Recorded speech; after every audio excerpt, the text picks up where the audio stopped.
যদি সবাই ফিরে যায়, ওরে ওরে ও ভাগা সবাই ফিরে যায়, যদি গহন পথে যাওয়ার কালে কেউ ফিরে না যায়, তবে পথের কাটা তুই রক্ত মাখা চরণ তলে একলা দলরে, তুই রক্ত মাখা চরণ তলে একলা দলরে, যদি তোর ডাক শুনে কেউ না আসে, তবে একলা চলো রে।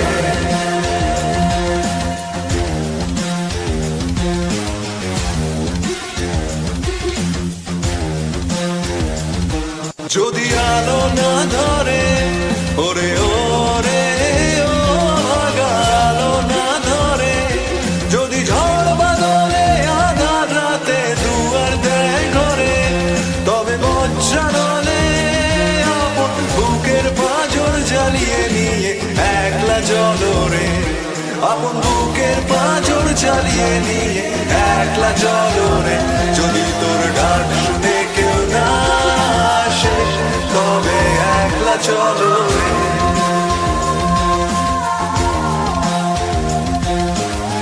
একলা চলো, একলা চলো, একলা চলো, একলা চলো রে।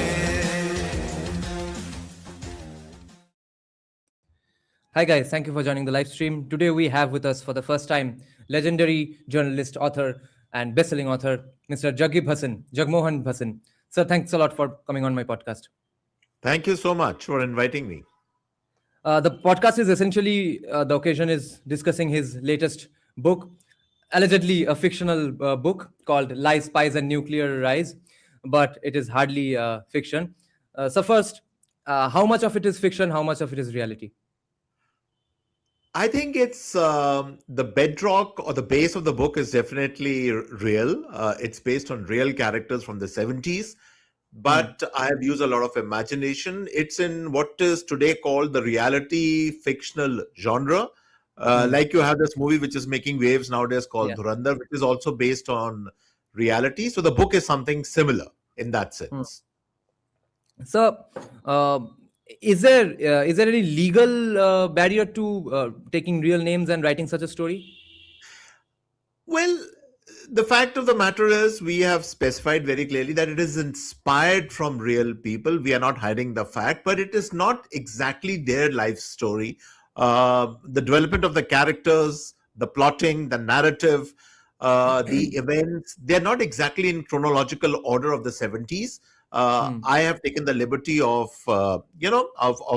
editing the narrative flow to suit the to make the book more interesting and racy. So really, if you say that this is a phototype of exactly of those characters, no, not really. But yes, some of the events, the inspiration is very much real. So actually your life, your career has been as interesting as the book. So I would like to listen to a small plot gist of the book, and then we would quickly move on to your career and then try to understand what kind of a person was writing this book. So sir, please, the plot for anybody who wants to read it and who hasn't read it yet. Okay, the plot is very simple. This is about a prime minister in the 70s who conducted India's first ever nuclear test. Now, that fact is well known. It was conducted in 1974. But what really is not known are the events behind the nuclear test. What were the reasons why the prime minister went in for the nuclear test? What was the play of the intelligence agencies of that time? There were 3 intelligence agencies which were in contention. This was our intelligence agency, the Pakistanis, ISI, and even the Americans, the CIA. A lot of stuff was going on at that particular point in time. The family dynamics of the prime minister, that part is also in the book. So it's actually a triangle. It's a 3-point kind of narrative which unfolds in the book. It meshes into the single narrative. So that is the real part, the substantial part of the book. So since you have been in the corridors of power all your life, what is the key difference between common people and people like them in the highest rungs of power? Because a lot of the things they do for simply personal political gain or even for the nation, things that common people would shudder to even think of doing or even absolutely not do. What is the difference there? Are they all of them sociopaths, or are they just that in love with their careers or the country? No, I wouldn't go to that extent and say that they are sociopaths. But one thing is very, very clear. See, I was on when I used to be in Doordarshan News. Then I was the lead anchor for Lok Sabha Television. It was started by Mr. Bhaskar Ghosh long back. Now, the thing which I've observed during, because I was, as I said, on the PM's beat, and I observed and looked at these prime ministers during my time. There was VP Singh, and then there was Chandrasekhar. All prime ministers to that extent are to some extent extraordinary people. They can't be people like you and me, because their ability to survive, their ability to reinvent themselves, because remember, the perks of power are very, very great, and who wouldn't like to enjoy those perks of power? And therefore these any prime minister for that matter would like to cling on to power, or any politician for that matter. So that makes them extraordinary people, which I observed in my interactions and in my observers when I was observing them. That part comes across very, very clearly. Right. How would you define power then? Interesting question. How would I define power? Power is something which is a kind of an elixir. Elixir is, there's a Hindi word for it. It's called nasha. It's a kind of, it's something which kind of stirs you up. It is something which makes you do things which ordinary people can't even dream of doing. It is that X factor, that unknown thing which everybody wants to possess. As I said, politicians have power, even film stars have power for that matter, celebrity power. Even today's day and age, the influencers have a lot of power in that sense. You have 20-30 lakh people who listen to you or who watch your show, but that's power in a certain sense. So power comes in various shapes, sizes, and in forms in today's day and age. Is it inherently bad? Is there any way there can be a world without power, or where power does not play an important role? Like, would you be on the same page as Foucault? I wouldn't agree, because that would be too idealistic. That would be like we're living in a utopian world when everyone is equal. Fact of the matter is, we all know everybody is not equal. And when there is inequality, when everybody's not equal, then somebody will be more powerful than the other person. That's the nature of things. That's the way it has always been. And that's the way it will always be. And what are morals for you? Morals according to you? See, morals, I think in a personal life, if we can follow our own ethics, and there are what are called societal ethics, which of course are common for everyone. But then there are these personal ethics which you have. And if you can abide by your personal ethics, I think you can be successful as a human being. But the characters which I show in my book, the intelligence agents, they inhabit what is I call a gray zone. They are neither black, they are not white. Their moral, their ethics, their morality, their sense of loyalty, deception, all these things are very, very questionable. But in all these things, the ends justify the means. So if the ends are achieved, then the means are justified. That's the way, unfortunately, it is in such a world of spies and intelligence agents and all these people, or even for that matter, politicians. Whether we like it or not, we can think of idealistic, but when is the last time you and I have actually seen or met a completely idealistic politician we all admire and you say that he is like pure as a driven snow? That's not true. We know that. Everybody has their moral ambiguities. They have their gray zones. If it is true for politicians, it's also true for the intelligence community. And even for us, I would say, for that matter. Right. Sir, I've only heard people call, let's say, intelligence agencies or spies either black or gray. Nobody calls them white for some reason. But if in the end it was for Indians, shouldn't Indians be considering them simply white? Well, I don't know what the definition of white really means, but the fact of the matter that they're is... completely good, awesome, very brilliant for us, therefore white. No, not really. I'll give you a very interesting example. For instance, there is this world-famous university, which we all are aware of, Cambridge University. And you'll be very surprised to know that some of the best spies, which the earliest Soviet Union, which is Russia now, They used to recruit. They used to actually recruit from Cambridge University. The famous spy Kim Philby was recruited from Cambridge University, and so were a lot of other people from Cambridge. So you could argue that, these people are academics, they are very talented, they are learned people. How would they even think of double-crossing the nation or their country and becoming spies? But it's a fact, they've done it. So to say that there would be a moralistic white within quotes world, which you're talking about, is too idealistic. I don't think so it exists. So you are not in favor of then picking a side, because calling it grey would be sort of a neutral position, but would you pick a side and say that, and then say white? Look, it's not about my preference. I'm just talking to you about the reality of things. See, how do I know about spies? I wasn't in any intelligence agency, but I used to, as a television journalist, I used to go to Kashmir very frequently. And unfortunately, at that time, even I'm not too sure about what happens today, Doordarshan News was always marked. And therefore, we used to have a lot of security. In that capacity, I used to interact with a lot of intelligence people and all that. That's my observation. It's a dangerous game. It is not such a simple game as we think. And therefore, if they inhabit, as I said, a kind of a gray zone, well, then there are no other options, really, honestly, if you ask me. It's like the movie. It's like if I can just give another example. It's like I don't know if you've seen this movie Dhurandhar, but what we are showing in that movie is correct. That guy is the central protagonist. The character is again a grey character. He's also killing a lot of people and everything. Was he given the mandate to do that? We don't know. It's a grey zone. So since the ends justify the means. go on. And the ends justify the means. Really. Yeah. Since you pretty much knew all that happened, that the things you have mentioned in the book from your days in the career, did you have to research anything new to write this book, or it was all from your memory?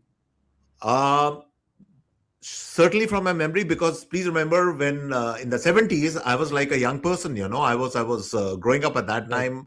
I was aware of what was going on with the regimes, with what was happening in the country. By the way, the 70s was a very, very interesting decade in India's history. I personally find it one of the most fascinating decades of all time. It was a time of great change, societal change, cultural change. There were all kinds of things which are happening politically, economically, socially.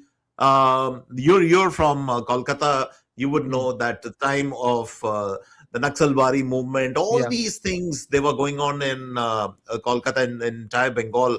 So it was a time of huge change. Very fascinating era, if you ask me.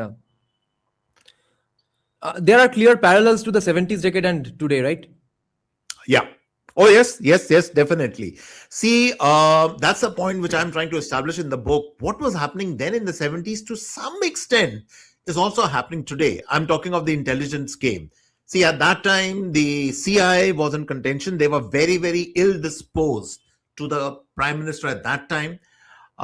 They wanted her gone. They were not happy with her at all.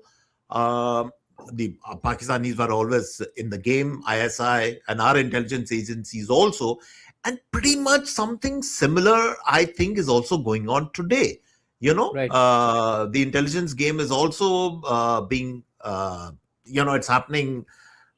So, the parallels between that decade and today are very, very much there. And there's Bangladesh going on. My friend. Well, what can I say? You live in Kolkata. I'm assuming you're in Kolkata. Yeah. So Kolkata. you are at the nerve center. You would know much more than me also. But everybody is holding their breath. Everybody is watching with fascination, horror, anguish. What's happening in Bangladesh? There are so many dimensions to the crisis in Bangladesh. We can't even get started on that. So it's a time of great change, great ferment is going on at this point in time. Do you see that repeating as well? Another partition of Bengal, Bangladesh? It's absolutely impossible to predict what's going to happen in the future. All I'm saying is that anything can happen in the future. You never know. We all know this chicken's neck thing is a real problem. I mean, who knows how the situation might turn. We also know that now there are huge parts of Bangladesh which are reclaiming or they are rediscovering their linkages with Pakistan. That also is happening. There is a persecuted minority population. That also is a fact. So it's like a cauldron right now. It's simmering, it's bubbling over.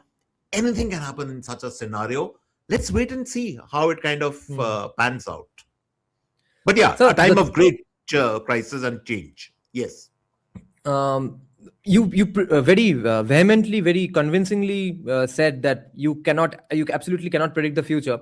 But I'm sure you took some liberty in predicting things in the 80s and 90s, right? As a more younger person with more naivete. Look, I can, but I'll tell you honestly, we live today in such a polarized world. We live in such a polarized environment. Anything you might say might be taken in the wrong context. Right.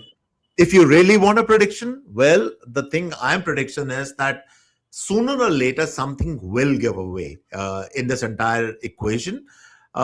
See, whether we like it or not, India is a big country. Okay. Let me give another example. Then it'll become even more clear. The Americans have this doctrine called the Monroe Doctrine. The Monroe Doctrine means that America says that we have, in a certain sense, we will oversee what happens in South of Americas. And that is why this crisis right now, which is turning out in Venezuela and all that, that's part of the Monroe Doctrine.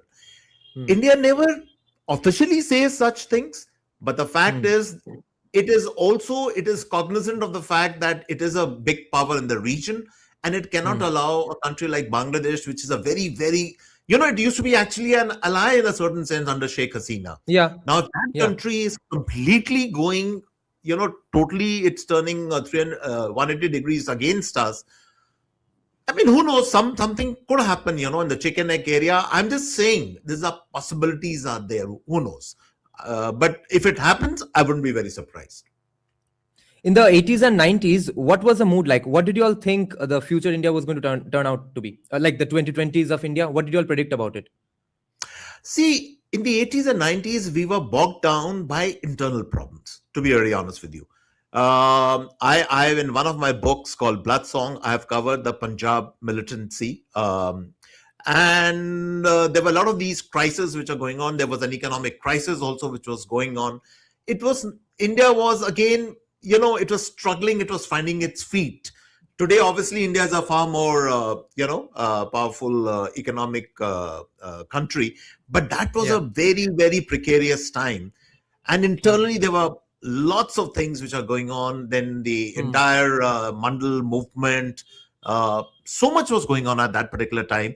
But the focus really was internal during that era. The economic situation was very, very fragile, was very, very critical. And we all know when Dr. Manmohan Singh, when he ushered in the reforms, those reforms were to some extent, they were pushed by the World Bank, that you have to reform. There is no other way. The IMF, absolutely. So, 80s, 90s, you ask me, there was internal situation. Places like Mumbai, the underworld was like completely, it was dominant at that particular point in time. Again, a time of great ferment, but internally, externally, not so much, I would say. But internally, the problems were big in that point in time. Did any of your personal predictions from 80s and 90s, in fact, come true in the 2020s, 2015s? Look, the big political change which has really happened is that we used to have these coalition governments in the 80s and 90s. My God, yes. You remember a government that? Every 6 months, yes. Every 6 months, the party the coalition would break and started with the Janata Party long back. Then, new governments would come and people really grew tired of the entire thing. And maybe that's why, to that extent, also a more cohesive, stronger government came at the center. But at the same time, it gave rise to what is called very strong regional leaders, like you have for instance, in Bengal, you have in Tamil Nadu, you have, in Telangana. I mean, so both processes were actually happening at that point in time. A strong government the shift happened, of course, not so much in the 80s and 90s, but that transition phase was people got tired of these coalition experiments, as they are called. And then the other thing which was happening in the coalition experiments is that the parties who are in power, there was some other party which was not in power was actually calling the shots. They were dictating to the parties in power. So all kinds of crazy things were going on at that point in time. But yeah, things are quite different today in that sense. Back then, did you all think Article 370 will ever be revoked and Ram Mandir will happen? No, Ram Mandir has already happened. Ram Mandir is already there, Bill. Article 370 will not be revoked. I promise you that. Because, see, by and large, there is I would say a national consensus that it probably had to go. The big question now in Kashmir is not even 370, by the way. The big question for probably is statehood. I mean, that, of course, is a question which is even the abrogation. Did you all think the abrogation will happen in the 80s and 90s? I was very clear it would happen, because if you were following the path of what the BJP was saying all along, they were determined for that. So when the abrogation happened, I wasn't very surprised. I was, I see. It seemed to be the natural thing that this party would do that. So they did that, yeah. And did you all think a secular judiciary would ever say, let the Ram Mandir happen? Look, I would still believe in our judicial system. We can all have different opinions on whether the judgment was right or wrong. And by the way, just for your viewers, I like to give a very interesting fact. I was among the first television journalists who was there when the Babri Masjid was broken. I was there with my camera team. Yeah. Okay. So I saw the whole thing with my own eyes. Now, which way the judgment finally went, why did it go that way? The judiciary, I would still say our judiciary by and large is objective. I would say the decision, one might agree with this or not, but yeah, this was probably the judgment which there was. I can't see what other judgment could have come, or the entire thing. Honestly, if you ask me.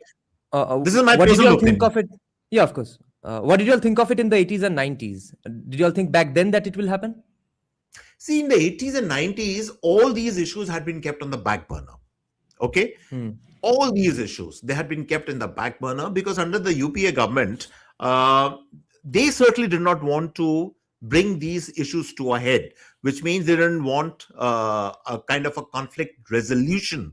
They were putting all these issues on the back burner, which might be, some would say, a good thing. Okay, that's a point of view. But it was on the cards. If the BJP would ever come to power, then they would force this issue, which they did. We all know that. But yeah, 80s and 90s decades were different. There was no question of a resolution of these, long-standing issues. What was the impression of BJP back then? Did you all think it will ever become a significant political party?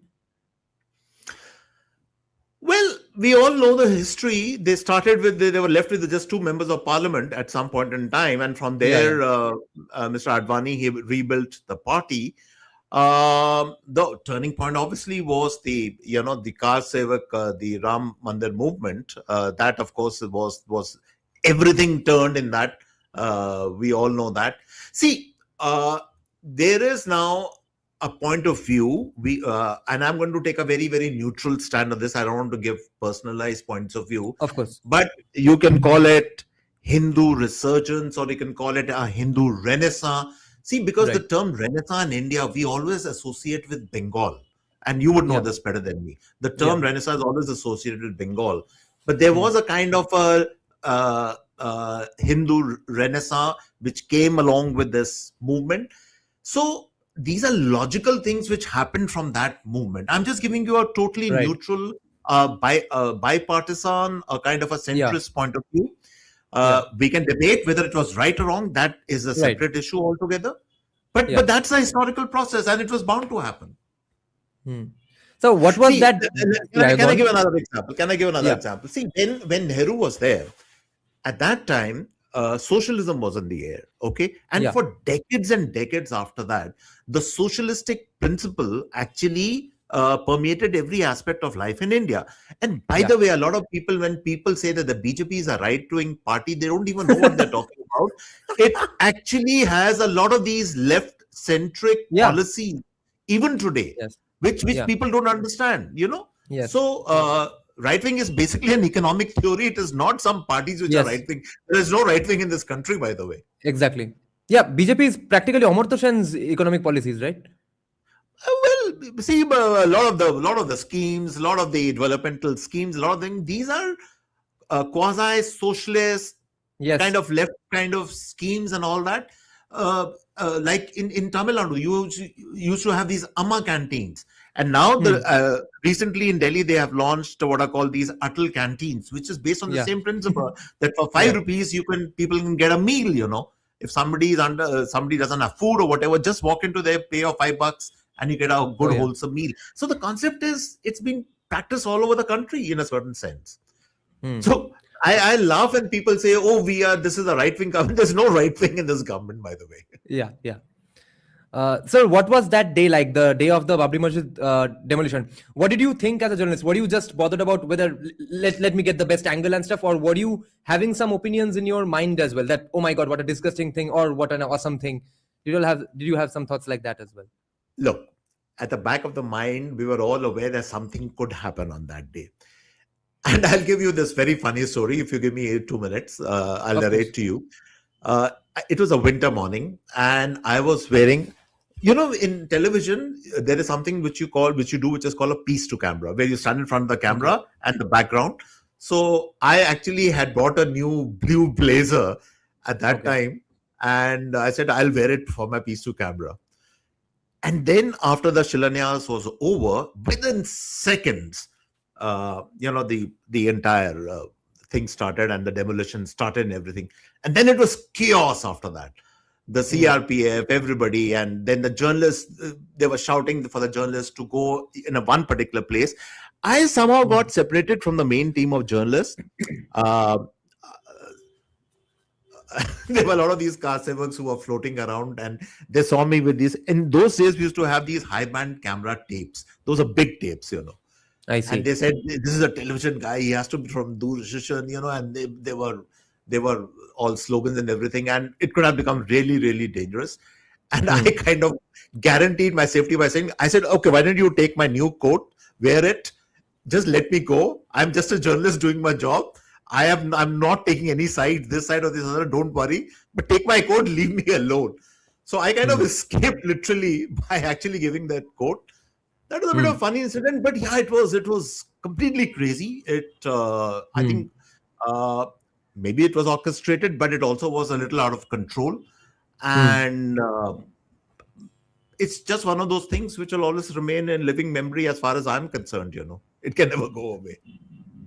What was the day after like? And did you have Muslim colleagues in the office and stuff? What were the interactions like? Were you embarrassed as a Hindu and stuff? Day after was very bad. I'm being honest with you, because I boarded the train. I came back by train to Delhi, and horrors. You know, people had been slaughtered and everything, and dead bodies. I actually saw some of them. So then it had spread. You know, it wasn't just contained to it had spread beyond that. It was pretty awful. It was, so it was pretty bad, you know, by the time I came back to Delhi. Right. And how much of the Doordarshan system was just an arm of the Congress? Did you all have any freedom? Now you're asking me all the secrets. Okay, I'll tell you the story, which is the true story. There was News Track, and we were there, Doordarshan News, and then there was BBC also. But we were the ones who first got the visuals. We had everything. My voiceover report, my piece, everything was ready, and we had sent it to Delhi. And this was reported, by the way, in India Today. And at the last moment, the 9 o'clock used to be the main prime time bulletin in those days. And the government of the day, in their wisdom, in fact, the cabinet secretary, he called our director of news. Director of news, I think at that time, was Harish Awasthi. And he said, and he gave some instruction. Then Harish Awasthi called me, and he says, Juggi, he always used to call me Juggi, not Jagmohan. And he says, Juggi, I know you've done a fantastic job and all that, but I'm sorry, we cannot air this coverage. We're going to keep all this coverage literally under lock and key, because if we air this coverage at 9 o'clock today, the country will go up in flames. This is like, I still remember his words. I was crushed, because you risk your life literally for a coverage like this, and it didn't go. It just didn't go. And the same visuals, some of them were taken by BBC and others, and they were aired on the same day. So yeah, BBC, not many people used to watch in those days. And News Track was just a video magazine, really. Doordarshan was really the main channel at that time. So then there were only these radio reports or word by mouth reports. Nobody actually saw. Then later, some of these visuals started appearing and all that after some time. But at that critical moment, the visuals were not aired on Doordarshan News. They were, as I said, they were put under lock and key. So yeah, I see. Lifetime coverage, but it wasn't shown. And India Today used to have this page, I remember, and they mentioned that Jagmohan Bhasin, the correspondent from Doordarshan, he had all the visuals, he had the report, but it was shut out. It was not allowed to be aired. But that happened. I will tie this together to Doordarshan as well. But firstly, I need to know, have you ever been a socialist? Oh, no. I'm not a socialist. I'm sorry to disappoint some people, but I'm not a socialist. Yeah. See, not even in your college days. I'm a pragmatist here. I'm being honest with you. I believe if you work hard, you have every right to enjoy your life. I'm certainly not a socialist by any stretch of the imagination. Not at all. No. Even in your college days, you have thought that way? Well, college, we were all inspired by various kind of ideologies, but they used to come and go. I mean, one grew up, you were reading Sartre, you were reading the philosophers, you were reading Greek mythology, different influences. I was even influenced by something like Paradise Lost by Milton, There is so much which you can learn from that. But, over a period of time, as you grow up, as you enter the real world, because I haven't only been a television reporter or a correspondent and an anchor, I've also been an entrepreneur. I've done various things. I also act on stage, by the way, in Delhi stage. So, I would put myself as a pragmatist. I wouldn't really call myself as any one particular ideology which I followed. I believe in common sense ideology. For me, that is more important. But back then, just this one channel doing all the work and being forced to do all the work, no channel being allowed. Did you all feel disgusted about it, or did you all not have a time to think about these things? Look, were you all actively waiting with bating breath for more channels to come up?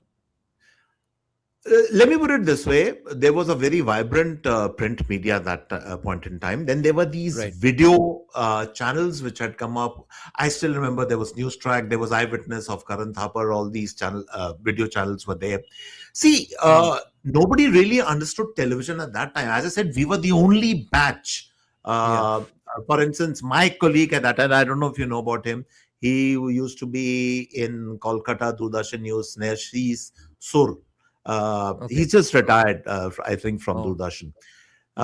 So we were this batch of 50 people, correspondents spread all over the country. So at that time, the concept of even a private player was non-existent, Nobody knew how it would take shape. Later, after many years, Z News started and all these other NDTV. Of course, NDTV, under Pranoy, they used to have the World, I don't know what that program was called. But all these things started coming much, much later. Nobody even imagined, it was just used to be one channel, state television. It's like the PBS of America. But yeah. How happy were you all when so many news channels came up? Immediately, didn't it turn all the socialists into capitalists, thinking that, okay, this is so much better, then let's be capitalists now? Let's be very, very clear. All the private television channels, including Pranoy's, NDTV, all the channels, they worked on what is called a profit center margin. Nobody was there for altruism, or nobody was there to serve the larger public good. Everybody wanted to make a profit. Everybody, all these channels sensed that they were, the early birds in the game, literally. And profit was, of course, a motive. But yeah, obviously, capturing television reach in terms of audiences and all that was also a prerogative. So nobody really came with an ideology, if you're asking me. They all came with, in terms of, the new frontier was opening up. Let me put it this way. It's like, the Americas, somebody discovers, the West. It's like a totally new land which you discover. That was a feeling. And obviously everybody wanted to secure as many audiences and also make a profit in the bargain. No, but especially you, since you have never been a socialist, which is rare in the country, how relieved were you that this is finally happening in the country? Sorry, what was happening in the country? That new channels coming up and the reforms of 1991. See, by that time, I had my fill of television because I really, I'm being honest with you, I wanted to be an entrepreneur.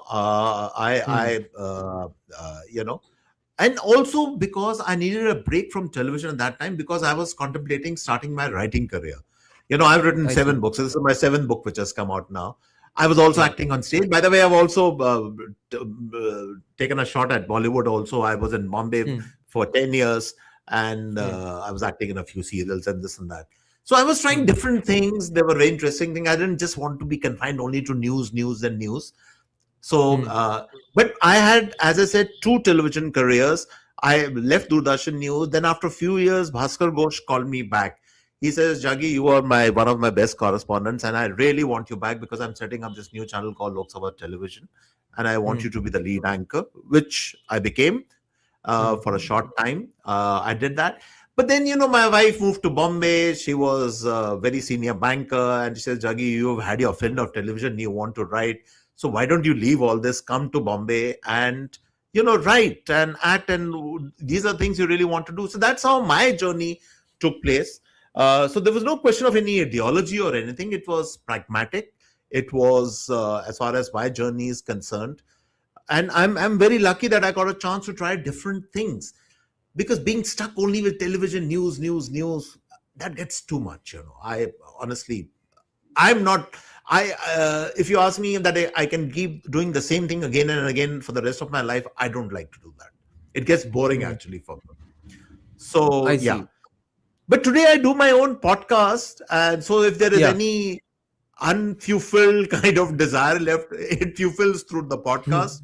I enjoy some of my podcasts. I'm not very regular with it, but I still do it. It's fine. It's okay. Yeah. Wait, let me ask you. The 70s, since Indira Gandhi is there and the emergency is there. On the other hand, she is doing Bangladesh. What were your thoughts on nationalism back then? Were you all critics of nationalism, as it is cool to be in the academia? A very interesting question, and give me 2 minutes. I'll explain this to you, because it's a very important question which you have asked, and I'll explain to you why. Now, I'm just talking now about Indira Gandhi. I'm not so much talking about my book. Okay, Indira Gandhi was, to my mind, a person of 2 parts. In a certain sense, she was a nationalist. Okay. She was worried about the country in terms of India's positioning as as a country, as a nation, but she also carried the legacy of her father. Her father, Nehru, was, we all know, was a pacifist. He would have never contemplated having a sizable army or aggression or those kind of things, right? Because the 71 is a classic thing where she won the war. No other no other leader in the world actually has done this, where you created an entirely new country, which is Bangladesh. She won the war. 95,000 Pakistani soldiers were captured. I personally feel that was huge leverage which she had at that point in time. But for some odd reason, she, I think, lost in the peace. She could have negotiated with Bhutto a lot of terms, a lot of things which could have gone India's way. The nuclear program of Pakistan could have been completely stopped if she wanted. POK, which we call Pakistan Occupied Kashmir, could have come back. I mean, a lot of things could have happened because you had 95,000 people in your hands. But as I said, she was a pacifist. Then she became that Nehruvian pacifist. So there were 2 sides to her. And that's why she's such a fascinating personality, such a complex personality. At one level, she was definitely a nationalist. She was a very aggressive person. At another level, she was also a pacifist who kind of, So that yin yang of Indira Gandhi continued throughout her life, if you see her life journey. And that's why I find her fascinating, as a subject, as a complex political personality, as a world leader, one of the most fascinating world leaders ever. Could you quantify it on a scale of 100? How much of her personality was nationalism and how much of it was personal political ambition? See, there was another side to her that she also understood in terms of politics how to be a survivor, how to ensure her survivability in politics. So the nationalism actually helped at that point in time. The 71 war was huge, in terms of her popularity and all that. But within 2 years of that, she lost the emergency came. The economic conditions of India were 2 or 3 years. It came in 75, if I'm not mistaken. The things are completely out of control. The emergency was slammed. And then we all know she went to prison. And then she came back in the 1980s and she won the elections all over again. So the nationalism was, I don't know if she was definitely a nationalist, but whether it was out of conviction or out of political survival, that's a big question mark. That's a very interesting thing which you've asked. That only, the people who are really, really close to her could answer that. But she would use her nationalism at times to ensure her survivability. Even Operation Blue Star, for that matter, it was a decision which I personally felt was a completely wrong decision. There were so many other ways to take out the Sikh militants from the Golden Temple. But she used Operation Blue Star to that extent to enhance her popularity, So, as I said, a very complex person. She took some major decisions, but as I said, there were times when she was completely out of it. As I said, she lost the peace. To my mind, she couldn't. So, very, very complex person. Off the top of your head, do you remember any other alternative ways, things that could have been done instead of Blue Star? There could have been hundreds of other things. You could have applied the pressures. You could have stopped the food. You could have laid. See, you literally. Okay, let me explain in military terms. It's like today. I'll just give you an example, a theoretical example. Don't take it any other way. Tomorrow, if you really want to put the pressure on Bangladesh, for instance, what will you do? The easiest thing for India would be to do a naval blockade of Bangladesh. That is Chittagong port. Everything enters from there. Okay, nothing. How much can it come from the air? It all has to come from the sea route. So you do a naval blockade, and Bangladesh is going to feel the heat. Now, if she had done a blockade or she had starved, encircled Golden Temple completely, the perimeters, over a period of time, it would have crumbled. The resistance would have crumbled. There were so many other ways to do that. This is just one of the ways I am saying. There are other ways also. But the storming of the Golden Temple, to my mind, was wrong. It was not correct at all. I don't support that. Were there such criticisms of her back then, or was the media completely rara? The official media was definitely, they had no choice. But I think the criticism was there.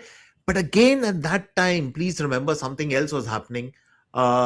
This so-called there were a large section of the people who were also pretty fed up with the terrorism that was going on. A lot of innocents had been killed.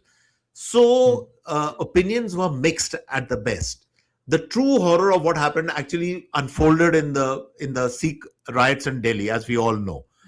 But at that time, a lot of people supported this action. I still remember, even though people like us. And by the way, I have to confess out here, I'm also a Punjabi Sikh.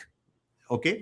So it becomes a little personal also, because this is not the way to do it. You could have done by these things could have been done by other ways and other means. There could have been a more sensible approach. So yes, it's a very, how do I put it, a sordid chapter in India's history. It should not have happened. And yeah, that's my take on it. Are you a religious Sikh or an atheist Sikh? Agnostic? No, I call myself a spiritual person. I'm not a religious. I'm not overtly religious at all. I'm a Sikh. My wife is a Hindu. But we are not the religious types, But we are very spiritual people in the sense. I'll give you an example. Only a few days back, both of us were in Varanasi, and there is this music festival which the person who does the Jaipur Literature Festival, Sanjoy, he organizes. So we were there, but we were not there so much as to go to the temples and all that, but we were there to enjoy the music, to soak in the Sufi atmosphere. So in that sense, we are very spiritual people, but we are not the religious types, both of us. My convictions are very different. So, but even then, the Operation Blue Star did pain you in some ways, as a Sikh. Oh, no, definitely pain me. See, my point is, a lot of innocents were also killed along with the terrorists. The terrorists were, of course, killed.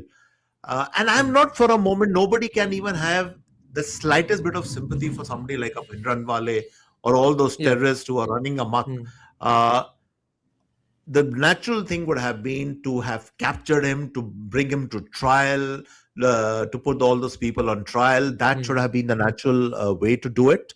But the storming of the Golden Temple, and please remember also, you are storming a religious place at the end of the day. Whether it's a temple or whether it's a mosque or whether it's a Gurdwara or whether it is a church or anything, by itself is a wrong thing, and if the state is doing it, it's not even, see, like in the Babri Masjid case, it was the people who did, not the state.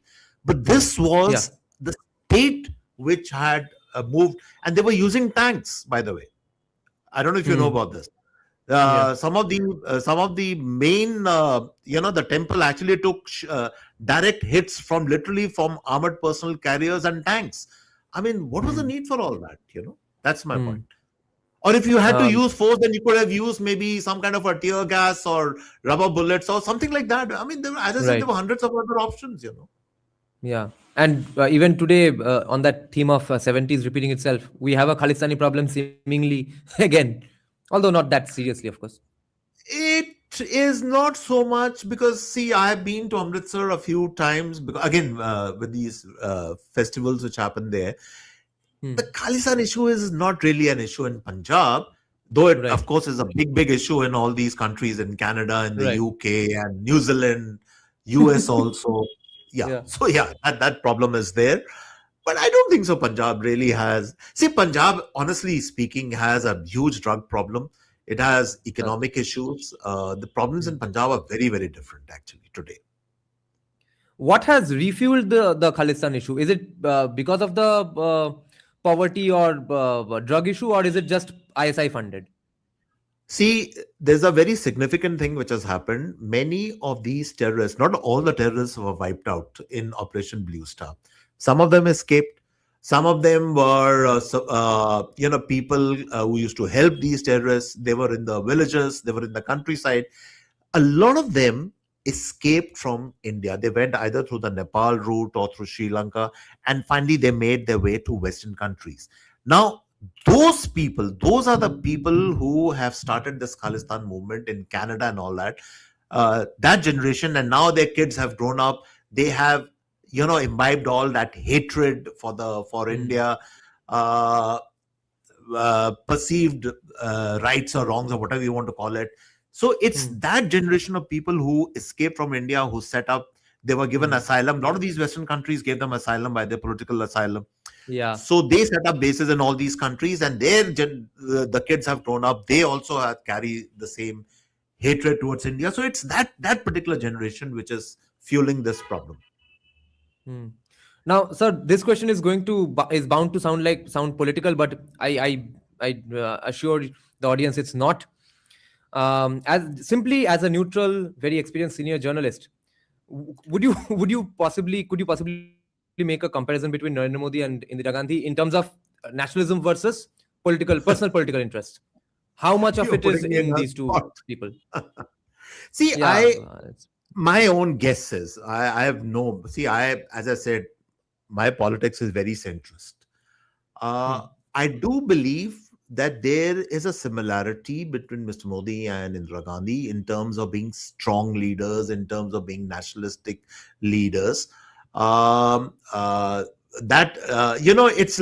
like you've seen those Venn diagrams, when two Venn diagrams join, and there is this commonality. So that's the commonality. But at the same time, they also come from very different ecosystems, Mr. Modi and Indira Right, Gandhi. right. So there is this part which is common, but there is a large part which is Yeah. uncommon also. That's the Hmm. political philosophy, that is the philosophy, religious matters, and all that. So that is different. But there is definitely a core element which is very common to both the leaders. That is true. Hmm. And I think even the RSS, I think, probably acknowledges that. They also understand this thing. Right. Now, since so much of the 70s is repeating itself, I shudder to think if the emergency will repeat itself or not. But would it be fair to say that a seemingly right-wing government always has extra scrutiny on it from its own journalists as well as the international media? So therefore, the right-wing governments end up being more ensuring of freedom, because a seemingly right-wing government would never get away with doing a blue star and an emergency. That party would probably get destroyed completely, but Congress did not. So do you think an emergency can happen under Modi or Amit I Shah, don't think so. Yogi Adityanath? I don't think so. Any party will ever repeat the mistake of the emergency. Please remember, it's a stain which will always be there, blotting the Congress's track record. The emergency was, this is not the solution for any democratic country. I mean, you can be going down, you can have economic indices which are going down, you can have social unrest, you can do anything, but it does not justify the emergency. I personally, I'm dead against these kind of strong arm tactics and all that. And I've lived through the emergency. You know, I was a young Right. man at that point in time. I've seen what happened at that time. There was no freedom, nothing of the press and everything.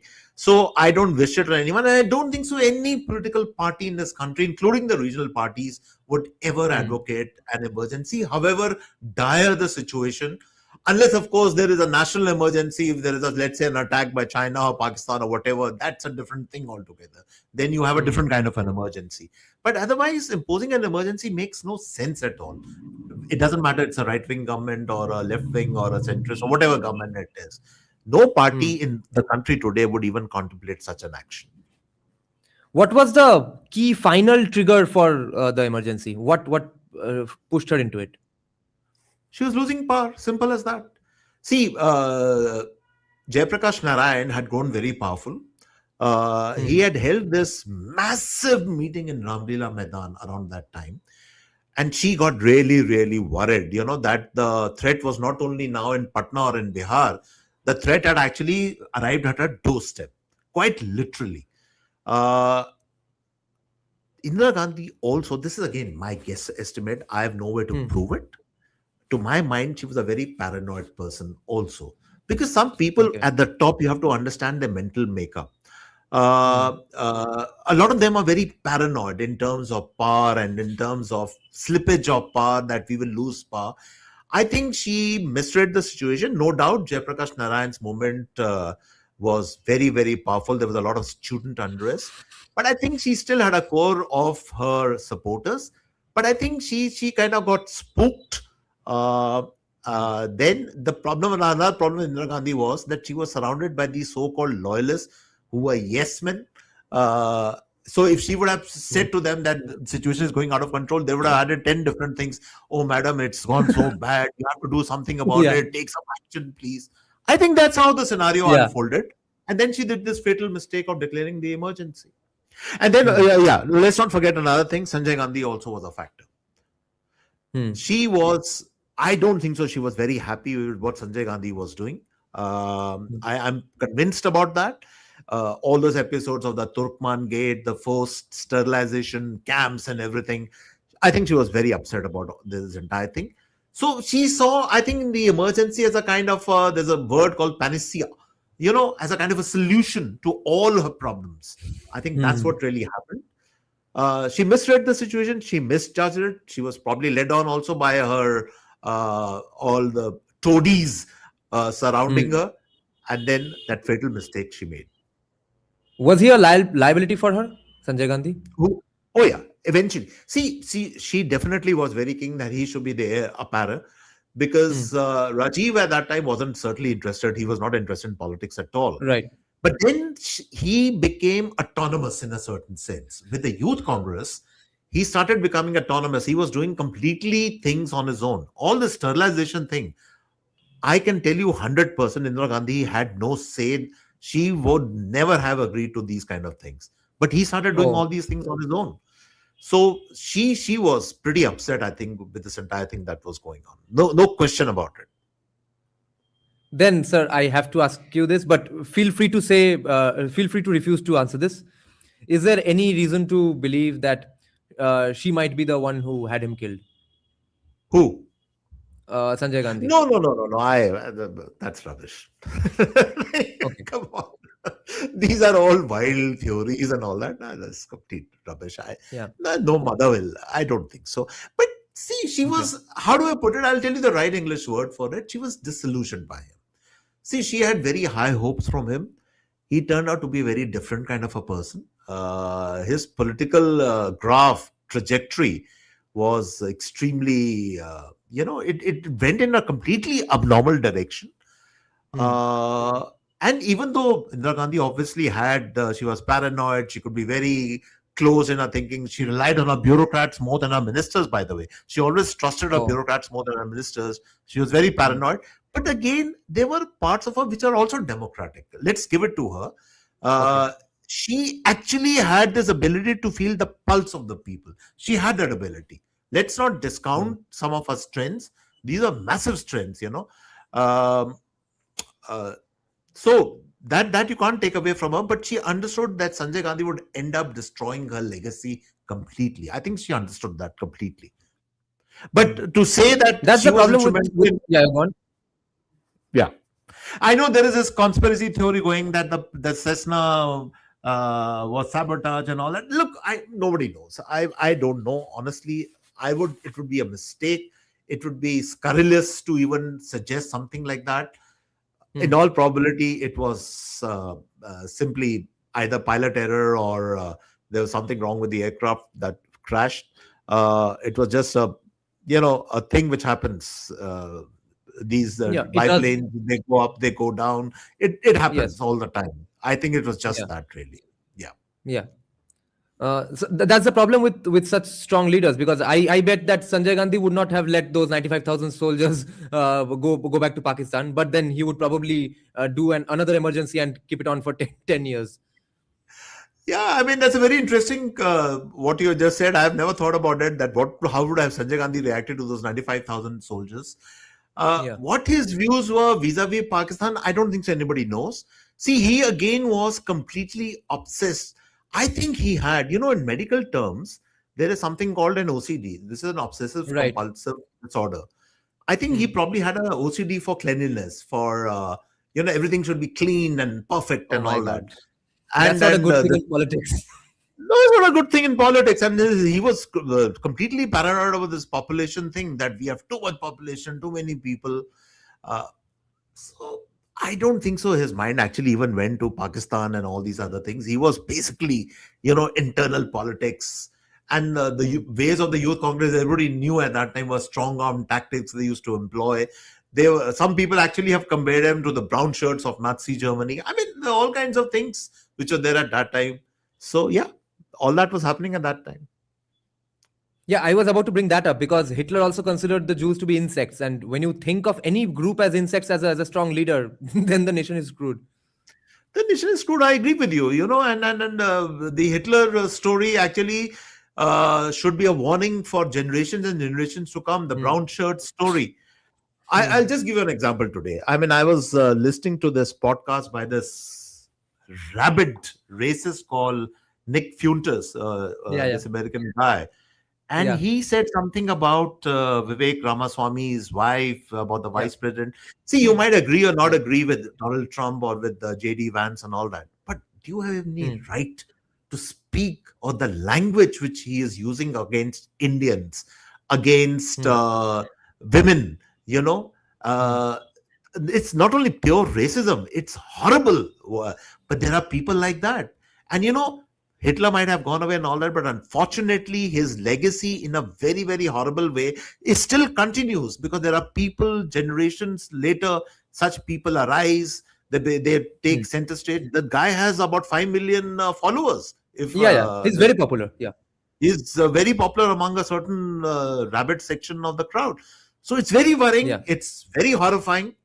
But these are societal developments which we can't ignore. They are right there in front of us. And that's why I'm Fuentes saying has, the point that we were yeah, go talking on. earlier, the Yeah. past is always connected with the present. The past never goes away. Hmm. You have to learn from history, but people don't learn from history. And that's why I'm saying the past is always connected with the present. These things were there in the past, but they're coming back today. In a certain Hmm. sense, people like Nick Fuentes and all these people, they remind you of the 70s, the racism of South Africa, which used to Right. practice the apartheid regime. It's Yeah. something like that. It's exactly like that, actually, if you ask me. Yeah. And Fuentes has declared that he will campaign against Vivek Ramaswamy actively in Ohio, Yeah, yeah. and he'll make That's sure his, the Republicans lose. that's his project. He wants him to lose. And right now, for some reason, Indians are feeling the heat in the US. So yeah, Yeah. it's thanks to characters like this. Yeah. And Even you see, though, to sir, be yeah, fair, yeah, go on. the president and the vice president have said that racism, this hatred for minorities, for Jews, for Hindus, for whatever, is Hmm. not part of the conservative movement. I mean, JD Vance has made a statement to that effect. So let's be clear about that. Hmm. So this is not some party line which the MAGA is floating or something, but there are these idiots who are floating these kind of theories, and it's very, very dangerous and very worrying, actually. Yeah, and on the ground, there's no support for Fuentes. People are happily going to vote for Vivek only. Vivek has tremendous support in Ohio. I hope he wins just to prove a point to this Fuentes fellow. I'd like to see the face of Yeah. this Fuentes fellow when Vivek wins. I hope for, if nothing else, he wins Yeah. precisely because of this thing. I just hope so. Yeah. And you see how short-sighted these ideas are, because probably he's doing it just for fame. Maybe he believes in it, but let's say someday he does become the president. He's not going to be able to execute on any of these ideas. Then millions of his followers are going to be extremely disappointed in him and try to assassinate him, or he's going to die a brutal death at the hands of some opponent. See, these people will always, and they also know it, they will always be fringe. The fringe can never become the main, the main party or the main people who control the levers of power. But the fringe can trouble you, certainly. The fringe can put demands on the state which are completely very difficult to meet. They can create a lot of problems for the state. This is what his strategy is. If he has 5 million followers, there will be probably a lot more who believe in this kind of radicalism in a certain sense. So that can be a problem for any president. Forget about this current president. It can be for any administration, That is how these people position themselves as, troublemakers. And again, for what? Either it is for personal benefit, either it is to build a support base, or to keep in the limelight any which way that is possible. All three objectives could be, because this is what these people try and do by making these kind of, these horrifying statements. It's possibly plain and simple extortion journalism as well, right? I'll abuse you so much that you pay me some money to shut up. Yeah, maybe, who knows? I mean, I certainly feel profit motive is a big, big thing, in terms of increasing followers, in terms of making lots of money. The more stupid, the more idiotic things you say on the screen in front of the camera, probably you feel that more people will watch me, the more people will serenade me, the more people will believe me. So it's a game. It's really a game, but it's a game which is a very dangerous game, because you are actually messing around with people's lives, communities, the interrelations between various communities. You're doing all that just for maybe short-sighted profit motives. Yeah. And you've probably met and seen this kind of extortion journalism all your life very up close, right? Well, not so much. See, as I said, in state television,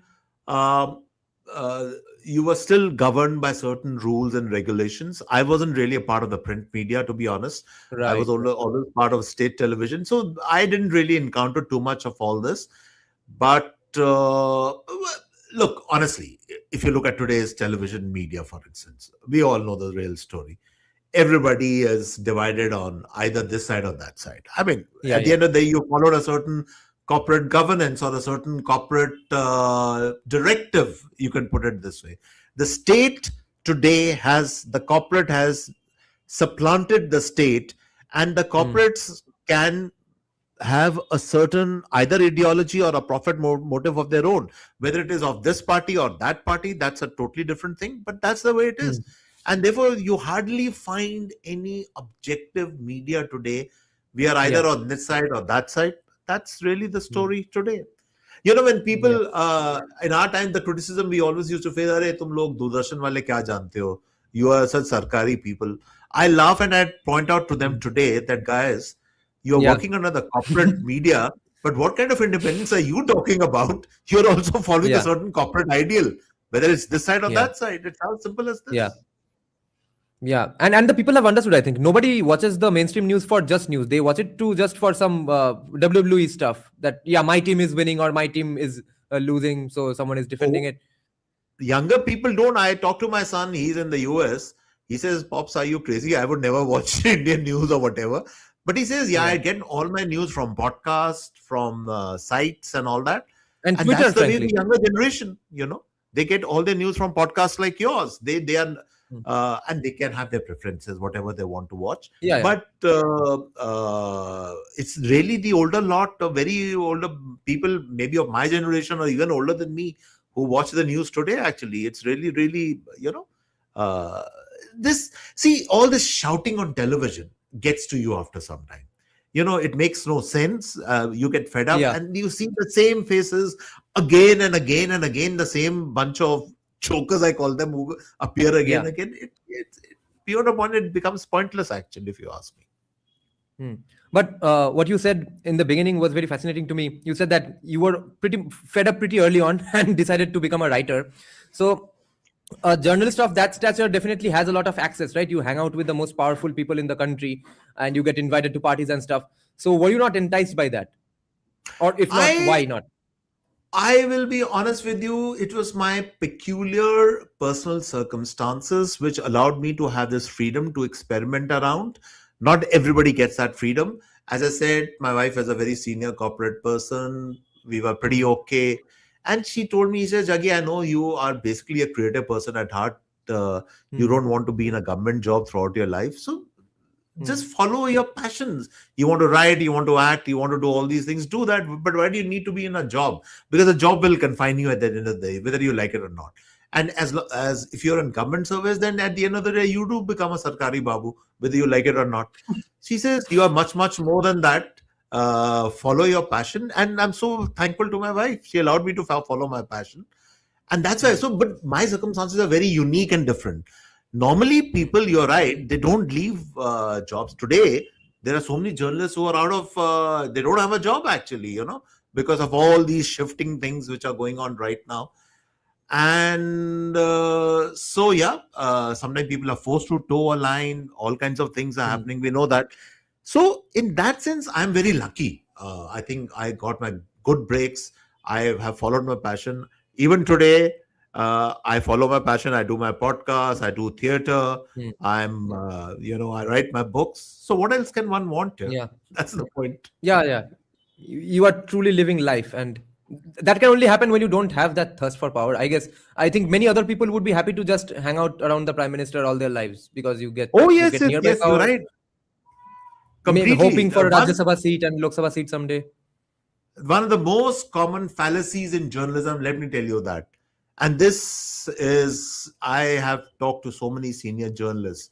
They all have this fantasy or they have this stupid thought in their mind. You know, I know so much about economics. I know so much about finance that the prime minister listens to me. The finance minister listens to me. This is all rubbish. Total rubbish. Let me tell you, these people who are in power, they don't care a hang about journalists. They use journalists when it is required in terms of an interview and all that. But if a journalist thinks just because if you are sitting down with the home minister or the finance minister for an interview, you think you are very close to that person, then you are mistaken. You are not. The politician will always use you and then he will discard you. Just wo Hindi mein kehte hain na, makhi out of doodh. He doesn't care. So people, journalists think that, you know, I can decide the destiny of a country. Forget it. No journalist has that power. And the politicians actually let them believe that, yes, you know, I'm very much influenced by you. What you say actually matters. Yeah. See, the politicians most politicians are smooth talkers. So they will obviously say, Yeah, आप कितने senior journalists हैं, आपके साथ बैठ के तो कितना अच्छा लग रहा है, बहुत मजा आ रहा yeah, है. And all that yeah, rubbish, which will go on. And the journalist actually, like an inflated balloon, he will keep rolling around. See, I was with the home minister and the home minister complimented me. I can get anything done, तुम बताओ मैं क्या कर सकता हूँ तुम्हारे लिए. This is all total bakwas and rubbish. It doesn't happen like that. I mean, yeah, sure. yeah, You can go around asking for some favors and all that, but I think that's so demeaning, When you go around begging yeah, for favors, asking for really ye kar do, wo kar do, I think it's very demeaning. And I'm actually very happy I got out of that rut, a long time back. And yeah. I've done things, whatever I want to do in my own way. It's like that Hmm. famous song of Frank Sinatra, I did things my way. That's the way it Yeah, should be. yeah, yeah. Like Bon Jovi said when Frankie said, "I did it my way," in "It's My Life." Correct. Now, sir, I have noticed that I think it's my opinion that Hitler was the greatest voiceover artist of all time, and politicians and the policemen in our country are the best of actors. I recently had a run-in with the Trinamool Congress. I refused some Durga Puja chanda, and I was beaten up and had fake molestation cases against me. So I'm going around, hanging around in courts and the police station. The stuff they say, and it's so believable. And 5 minutes later, someone informs me that they were completely lying. It's astounding to me. Why aren't they in the entertainment industry? Why are they in this industry? They are such good actors. We are absolutely losing out on so much great talent because these people are taking up jobs in other professions. Well, let me give you a very different example. People think in the corporate world, everybody wears ties and suits and everybody is very prim and proper and all that. But my wife told me something very interesting long back, and she says, Juggi, in the corporate world also, to some extent, you have to act when you're giving Hmm. presentations, when you're talking, Yeah, you're during it's a serious performance. negotiations. What do you Yeah, think? yeah, It's about performance. It's about how you can yeah. impress the other people. Voice So modulation, yeah, intonation, all of that matters. the level of play acting, you can call it or whatever, Yeah, carries at various levels. Sure, it does. yeah. Wait, we have some audience questions as well. Wait, someone was saying that News 18 is generally more centrist. Well, Stickle Mako, come to Bengal. They do a better job of defending Trinamool than their own party paper. Okay. Um, Wait, the audience question asks, what were the actual consequences of the Dullat doctrine, and why don't we have an actual doctrine for our national security which stays consistent even when the leadership changes? Or maybe it does. We Well, don't know of it. yeah. See, the Dullat doctrine or the Dullat way was during basically, see, he is never shied of the fact that he's always been close to the Congress regimes of the Hmm. past. And the Congress regimes of the past, by and large, were non-confrontationist when it came to Pakistan.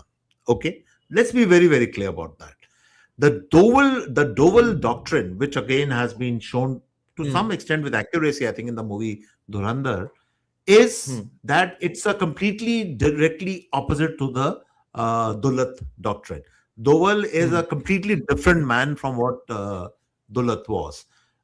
It's very, very carefully calibrated confrontation at the right time, Hmm. strikes, all these things. These are things which are now in the public domain. There's nothing which the one doesn't know it. But the two doctrines, the two men are completely like chalk and cheese, and they were both in raw. So that's the point. Hmm. Sir, do you believe in that conspiracy theory that IK Gujral actually gave away the addresses and identities of our assets in Pakistan and then there was a massacre of them? On this particular question, I'm not going to give you an answer because a lot of Okay. this might be part of my future book. Okay. Fair enough. So I don't want Okay. to talk about this right now, but I'm Yeah, cool. contemplating something about this. So Okay. you'll have to wait for my new book when it comes Okay. for that. Guys, be ready to pre-order the next book as well as of course read the current one as well. Our Okay. audience member is saying that Punjab's TFR doesn't support an insurgency anymore. What is TFR? The fertility rates. Acha, fertility doesn't support Back and then they in had four, no, no, five no. kids. No. Punjab, see, this Khalistan thing is a complete exaggeration. I don't think so. That is Punjab is grappling with really different issues right now. This drug problem is actually a big problem. It still is not under control. It's the problem with the job creation. Agriculture is like a losing proposition for most farmers out there, even the rich farmers. Incomes have plateaued. There are all kinds of issues. Then migration is coming to a stop. That's a big problem which is happening right now. It's no longer that easy for you to just to pack off and go to Canada, sell your land or something, because these countries, they have reached at the end of their tether. They can't take in any more immigrants. So that is also, so that these things are affecting Punjab in a big way. Insurgency is the last thing on their minds. But what will insurgency achieve? See, insurgency started, please understand the problems in Punjab, partly because of small land holdings, agricultural land holdings. That was the root cause, because there wasn't enough income. That problem is still there. But right now, let me give your viewers a very interesting example. One big reason why Naxalism is coming to an end. Do you know the reason for that? The simple biggest reason is because of Prosperity. the cell phone. No, the cell phone. And I'll explain to you why. I see. Everybody has a cell phone today. The Naxalites, through the cell phones, the foot soldiers, they was, for the first time when they opened their cell phones, they were exposed to what's happening in the rest of the country, rest of the world. Right. And suddenly they realized that whatever we had fought for, whatever our idealism or whatever it was, the world has completely changed. And that is the single biggest reason which has completely crushed Naxalism. And the same thing applies to Punjab in that sense.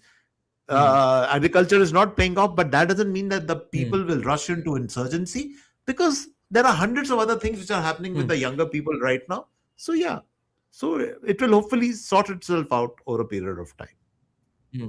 There's just too much else to do. There's a variety of options to do instead of insurgency. Correct. I mean, look at this way, like you are doing your podcast. I think you started with a book podcast, but it developed into more like a political podcast and all kinds of questions. These are the interesting, because today we live in a world of segmentation. People have different interests. They have different podcasts people listen to. They live. There are hundreds of channels to choose from on social media. I mean, all these things were never there in our time. Today, there are hundreds of things young people can do. So yeah, it's completely changed. I mean, I remember that I was growing in the era when our parents would tell us either you have to be a doctor or an engineer, nothing else. That's it. Or at the most, or an IAS. You can try for being an IAS. That's it. Right. Today, if you tell younger people this, they start laughing. People can be whatever they want to be. Younger people today, they can do anything they want to. There are hundreds and hundreds of opportunities today. Yeah, and our population is so high that you can cater to any percentage of the country and have a pretty well-off life. Absolutely. I mean, I'm sure you have like a vast section of people who want to listen to you, the kind of questions you ask, because they like whatever you're asking or the questions you're asking. So you have your own audience. You have your own. This is what people dream of. वो पहले कभी नहीं होता था, but now it's a reality. We can all do that if you want to. I, at my age, I'm 64. I mean, even I can create a certain kind of an audience which will listen to my podcast, for instance. If I can do that, and younger people, you guys can do 100x more than what we do. So the possibilities and the opportunities are there. Next question from the audience is: Did Dulat really manage to fracture Kashmiri militant groups through infighting during his tenure as IB chief, or is it just some PR game? I personally, I don't like this person really too much. See, at the end of the day, I'm still old-fashioned. I'm a conservative in the sense I do believe that if you are in the intelligence game, then you have to be loyal to your country. He's made many, how do I put it, statements which are not exactly comfortable. They don't sit comfortably with me in terms of cooperation with the Pakistanis and all that. See, all this is fine. Betterment of relations between the two countries. But at the end of the day, there is an existential crisis going on between India and Pakistan. You can't ignore it. It's just there staring you in the face. And at a time like this, Dulat has made a lot of these. He always does that, in the books he has written. He keeps this rapprochement with Pakistan and all that. Do you think it's as simple? So many, even the current Prime Minister has tried that. It's not worked. So, Dullat, to my mind, I'm not too sure. I would hold my. I don't think so. He was any great I see. intelligence head. Okay. I don't think so. So, sir, there was one Khalistani problem at one point, and then there is now the drug problem. Growing up in Bengal, we have always known Sikhs to be simply patriots. We know Sikh is equal to a fierce army man. Is that the case anymore, or is it the problem of drugs outweighs their patriotism now? No, the patriotism had nothing to do with the drug problem. I'm sure the Sikhs are as patriotic as if the whole country pursued to them. That's not the issue at all. No, if you bump into a person in Punjab, is it more the chances of him being an army person or a patriot, or is he a drug addict? No. The army thing, by the way, is a bit of a misnomer. Let me explain to you, because now you have state quotas. So there are only so many people which can be recruited from a state. This entire concept of martial races and all that, which used to be there many years back, that has gone. So there are only certain number of, let's say, Sikhs or Punjabis or whatever who can come from Punjab, as it is for any other state. Okay, so that's the first part of it. Now, the point is the drug problem is there for specific reasons. Partly it's because, as I said, the land holdings were shrinking, employment opportunities were going. Also, there was a degree of prosperity. It made a lot of people comfortable. There were all kinds of reasons why the drug problem. And then this massive drug infiltration from across Pakistan. They have been sending these drugs through drones, through a lot of smuggling, which happens because it's a border state. Please remember that. So there are a lot of complex reasons why the drug problem is so rampant in Punjab. Also, corruption in the bureaucracy, in the police sometimes, not every policeman, but certainly there is corruption. So there are lots of reasons for that. And the good thing is that I think people are cognizant of this problem. It's not that they are unaware of the problem, but how much they are really doing for it is a big question mark. I'm not too sure about that. And sir, after all, addiction is addiction. You can't just stop being an addict just because you want it. What is the solution really here? See, addiction comes in so many forms. And let me give you this latest thing which addiction is going on. There are these fly-by-night manufacturers who are manufacturing these fly-by-night cough syrups. Cough syrup, by the way, if you take too much of it, it's an addictive. It will give you a nasha. It will give you a high. I have friends who have been addicted to cough syrups and destroyed their lives. Correct. They have destroyed their lives. So the government has to keep monitoring this all the time, because these addictions come through various shapes and forms and everything you can't even imagine.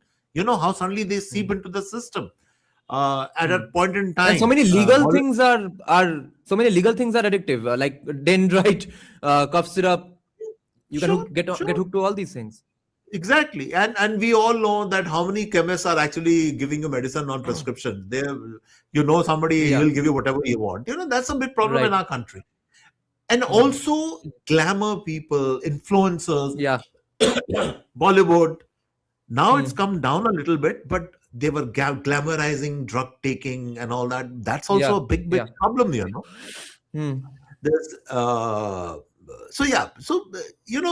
there are I'm saying these are very, very intricate and complex problems. The solutions can't be like a hammer you swat or fly, but you really need to be on your toes. You have to think on your feet and come up with solutions which address the problems.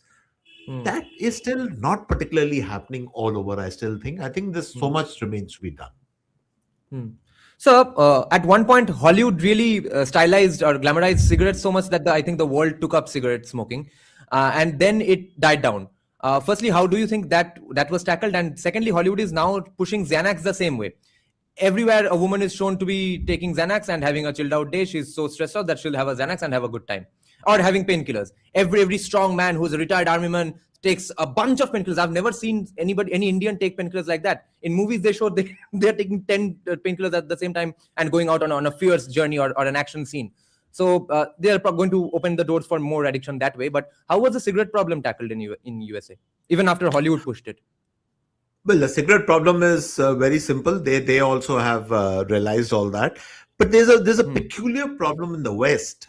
Uh, for some odd reason, a lot of people are addicted to taking pills, and they might not exactly be drugs or whatever, but people take pills Right. for everything out there. That's a Yeah. very Western thing. Yeah. Anything you might have a little bit of pain, let's say on your arm or in your leg or whatever, you'll pop a pill. In India, Yeah. we still, by and large, we wait for it to settle down. We maybe apply traditional methods, heating, this, that. Hmm. But the Westerner will Mhm. immediately take a pill. So the pill Yeah. problem is a big, big problem in the West. And that sometimes takes Hmm. dangerous turns in terms of addictions, drugs, as we all know. Smoking is just one of them, really. Now, of course, Hmm. the whole world is aware of the demerits of smoking. Hmm. Vaping, all these things. But I said, Hmm. this is see, but the solution also. Please remember, as a creative person, I still don't support the fact that you blanket ban everything. Lets you show on. See, if supposing you want to show on a serial, like in Duranda, for instance, all Hmm. these guys are smoking in the film. Yeah. Now, Yeah. in the 70s and the 80s, in the 60s in America, everybody used to smoke. Can you imagine? Yeah. It was Yeah. like it was like the done thing to do, both men and women. Yeah. Till obviously later research showed in the 70s and 80s that it was causing cancer. Then they realized what was really going on. That famous case of the Marlboro man, a good-looking Yeah. man who used to smoke these cigarettes, and he died of Yeah. cancer, throat cancer. Yeah.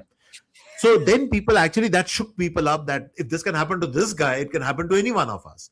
So I'm Yeah. saying you need a more subtle, you need a more effective approach to all these things. This hammer approach, that you ban everything. Banning Yeah. never helps, by the way. Banning will Yeah. only increase the curiosity.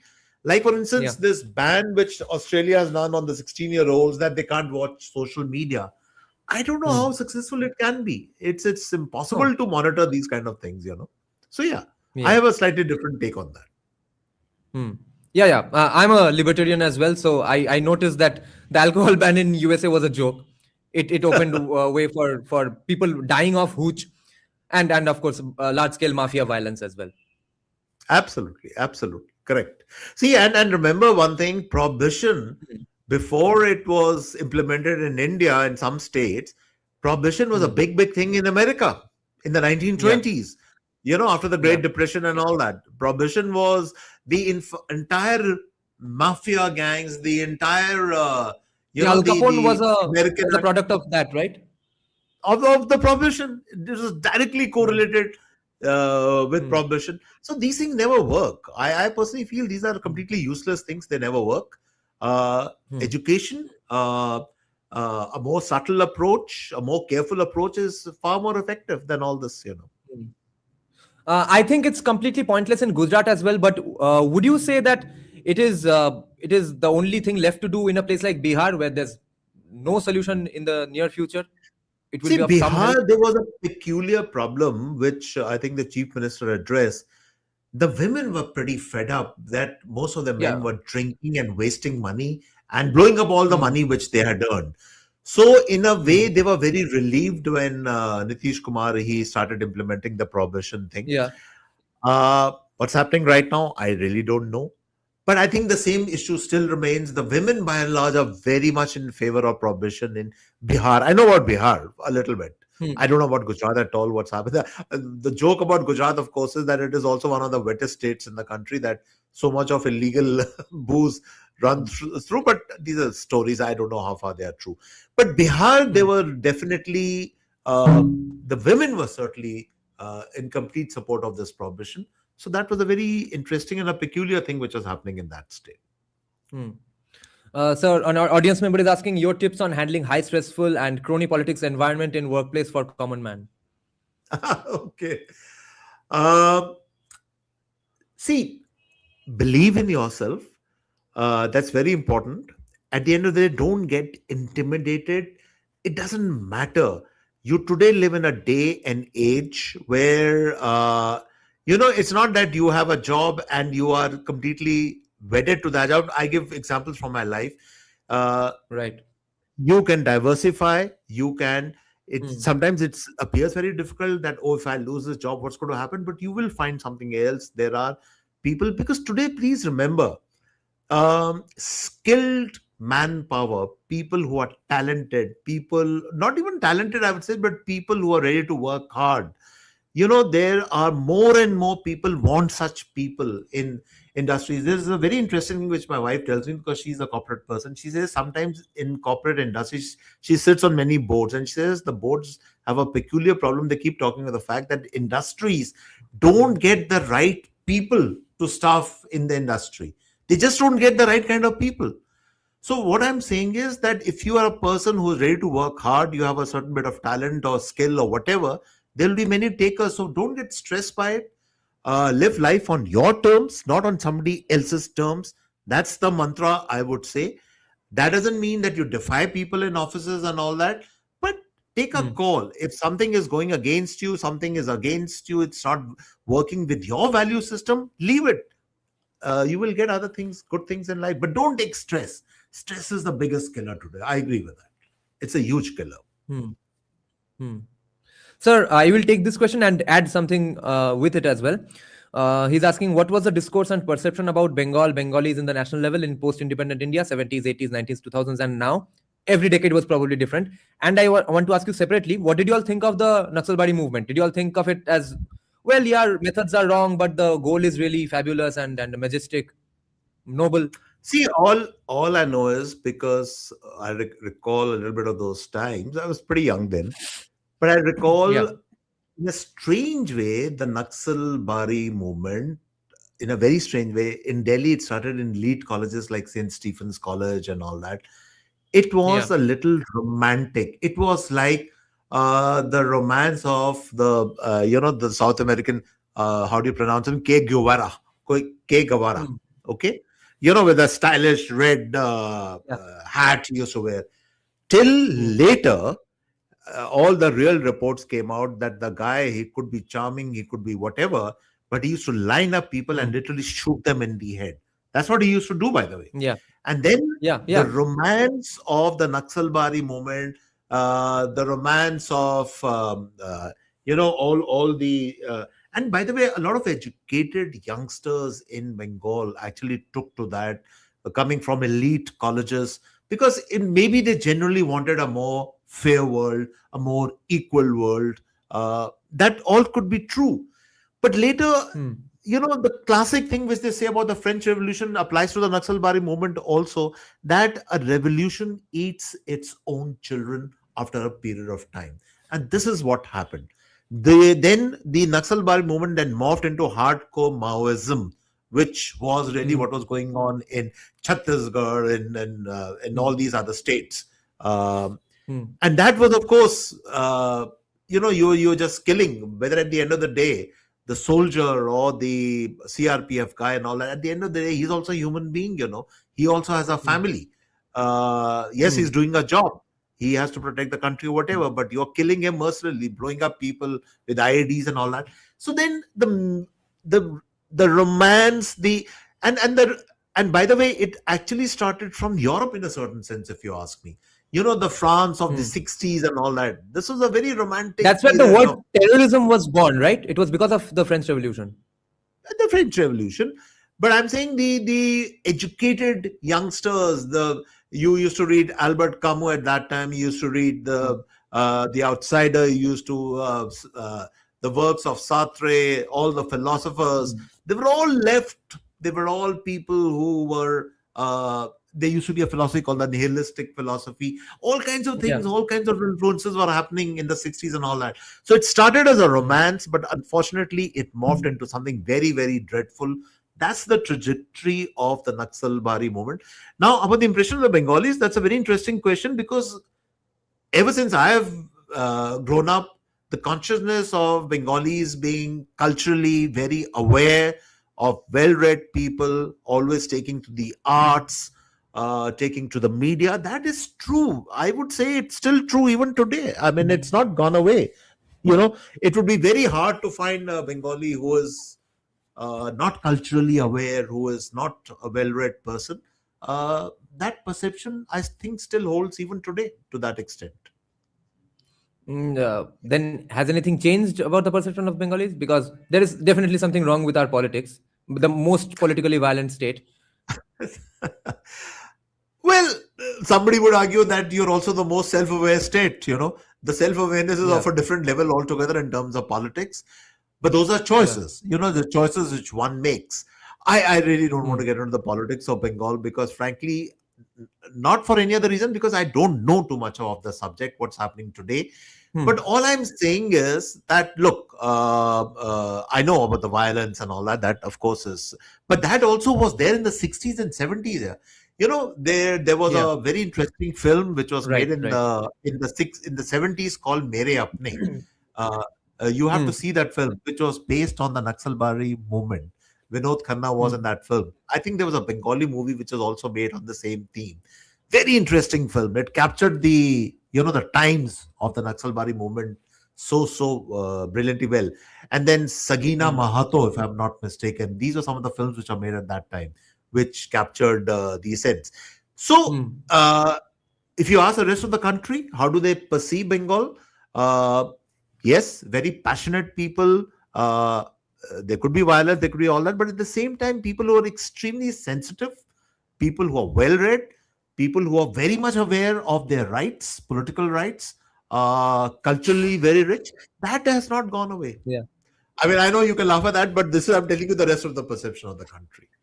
No, you're not wrong. The problem is that what are they doing with that awareness? What are they doing with that? You would know better. I wouldn't. Since you live there, you are, you're part of the milieu. I really can't answer that. But I have Bengali friends, and this friend of mine, she acts with me on stage. She's a Bengali, and she's one of the most self-aware, one of the most fascinating feminists I've ever met. It's such a pleasure to work with her. So I honestly, I have just good things to say. I really can't. I don't have too many negative perceptions. But yeah, you would know better about what's really happening or what's going on. This is another Bengali viewer of us asking, how is Bengal even relevant today in India anymore? Is it irrelevant? No. I don't think so. You should look. Let me put it this way. Since I have seen so many decades, all communities, all nations, all states, they go through a cyclic process. Sometimes you go right on the top. Yeah. Sometimes you dip. Things are not so great. It's true not only for Bengalis, it's true for all communities actually. As I said, there was a time in the 60s when Punjab used to be probably the most prosperous state in the country. Today, its rankings have fallen rock bottom. And I'm saying this as a Punjabi. It's sad, but it's true. Okay. So this happens with states. It happens with communities. There is a rise and fall. Right. It's like a Shakespearean thing, the rise and fall of the destinies and people and events, civilizations. That happens all the time. There's nothing unique about it, what's happening. How much is the Aam Aadmi Party responsible for the perpetration of the addiction issue in Punjab?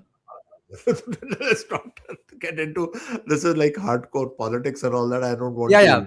After all, he's an author. He was brought here to discuss his fictional book. Let's see. I don't think so. Any political party will perpetuate the drug problem. How effective they have been in controlling it, that I can say not too effective. I think because it's still very much there. But I don't think any political party will go out of the way to start or continue a drug problem. I had been meaning to ask you this about 45 minutes back. So today, there is obviously a very nationalistic feeling amongst the youth. My viewers are almost all of them are 18 to 35, or at least 80% of them. So all of us are very much proud to be Indians, and we are very hopeful about the country's future and stuff. What was the mood like in the 70s, 80s? Were you all hopeful about the country, or were you thinking that it's going to the dogs? Great question, and I'll give you a very interesting answer. 70s and 80s was a time of great change. As I explained to you earlier, that was one of the most interesting decades. But it's also a time when we always used to look at the West, the golden land, going to America or going to England was like the biggest thing in your life, And I'm telling you a fact. Our generation people, when they went to the West at that time, they always used to keep their heads down. See, because the Right. validation of the white man, of the Gora, was very, very important at that point in time. The big change which has happened today, I am a frequent traveler because I do go abroad quite a time, because partly my son is there, and partly because my wife and I, we also like to travel a lot. I can tell you today, the perception of the Indian is no longer that perception of the Indian of earlier days. Today, you can actually hold your head high. They know you are now coming from a country which still is a developing country, obviously, but at the same time, you're not I'm using a very crude term, but you're not that Bhukananga variety any longer, which they Right. used to associate with us long back. They know Hence that the rise of this Nick Fuentes. yeah, they know this is a country on the move. This is the country of the future. Everything is going to happen out here in this country, and they look at you in that sense with not only with respect, but now as it turning out, let's say in parts of America, they actually look at you with envy. That how come the Right. Indians have the highest per capita income Highest among tax all the bracket. communities, actually, if you Yeah. think about it. So yeah, sometimes Yeah. you're a victim of your own success. That's what has changed completely as far as Indians are concerned. Yeah. Nick Fuentes would not have come about in 1970 and 80. Yeah, exactly. Why is he talking about India all the time or Indians all the time? Because it weighs heavily on his mind. He realizes Yeah. that this so-called white renaissance, whatever he wants to bring about, they are no match for Indians in terms of ability, in terms of Yeah. success, in terms of earning money, whatever you want to call it. They're absolutely, Yeah. this variety of people are no match at all. Yeah. Max Weber said Protestant ethics causes work ethics. Now, if he was alive today, he would say Hinduism causes work ethics, because in work ethics, no American can beat Indians today. Yeah, see, we are some would argue that we kind of live to work. A lot of people would say that. There is a debate, Yeah. obviously, in this country, we should have regulated working hours and all that. But look at what's happening in Europe. Today, earlier they used to have weekends. Now they have started having holidays on Friday, Saturday, Sunday. And the new thing is that actually by Thursday, by 1 o'clock, they empty their offices, which means half of the week they're actually on holiday and the other half of the week they work. So, Yeah. I mean, sure, development brings a certain price, it brings certain comforts. Right. Of course. But Yeah. I'm not too sure if this is the solution for going ahead in the future. And So my generation, go on. we still believe in the concept of hard work. Hard work is important, I Yeah. think. If you really want to Yeah. achieve something, you really have to sweat it out. I do believe in that. Maybe it's a generational thing. I don't know how many younger people believe in that. But yeah, this is the way we were brought up, at least. So, would you say that you all were a little, you all ended up being a little apologetic about being Indians back then, which is not the case anymore? 70s, of course, absolutely. We never used to. We used to be very, very wary.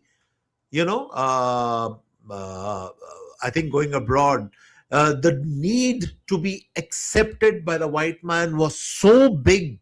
It was huge at that point in time. To get a certain validation from the Westerner was a hugely important thing. All that has changed completely today.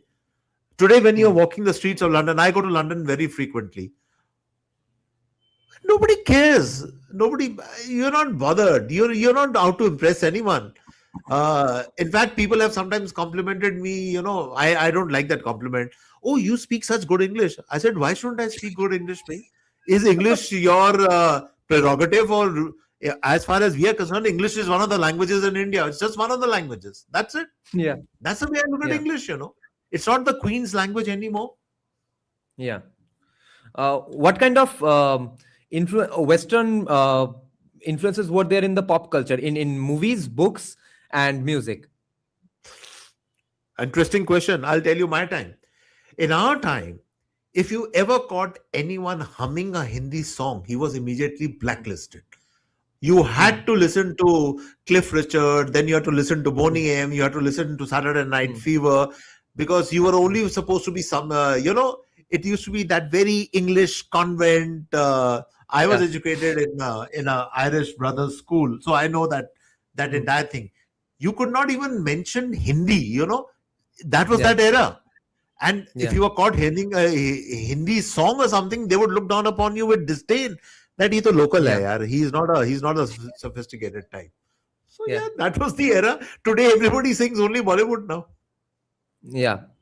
So what were the main artists you all were listening to from the West?